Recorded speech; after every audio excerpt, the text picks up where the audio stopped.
Nathan Zegura here at M&T Bank Stadium, where your Cleveland Browns walloped the Baltimore Ravens 40-25 and now sit atop the AFC North after evening their record at 2-2. The Browns in first place in the division for the first time since 2014 when they went down to Cincinnati and beat the Bengals on a Thursday night.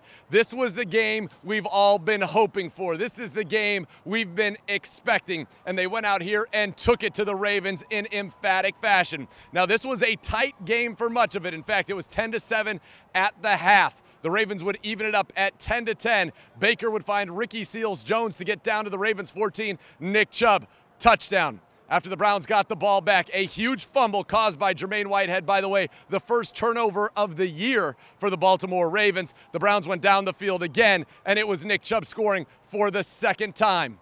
But then things got interesting. The Ravens go down the field and they score early in the fourth quarter, and they were down 14 at the time. They score, they go for two, they get it.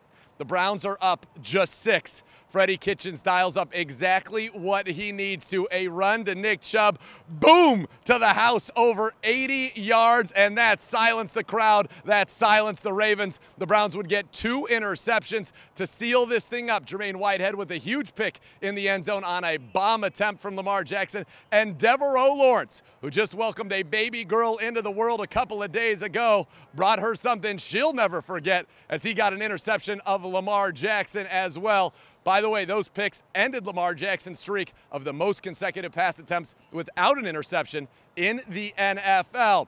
3 takeaways for this defense. 530 yards of total offense for the Browns offense. They did whatever they wanted. You want to throw the ball? Can I interest you in 20 of 30 for 342 yards and a touchdown for Baker Mayfield? Freddie Kitchens was dialing up inventive plays. He had one that saw an inside kind of pitch to Jarvis Landry, shades of what they did against Carolina a year ago. He took it down to the 2 to set up Nick Chubb's second touchdown that I mentioned earlier.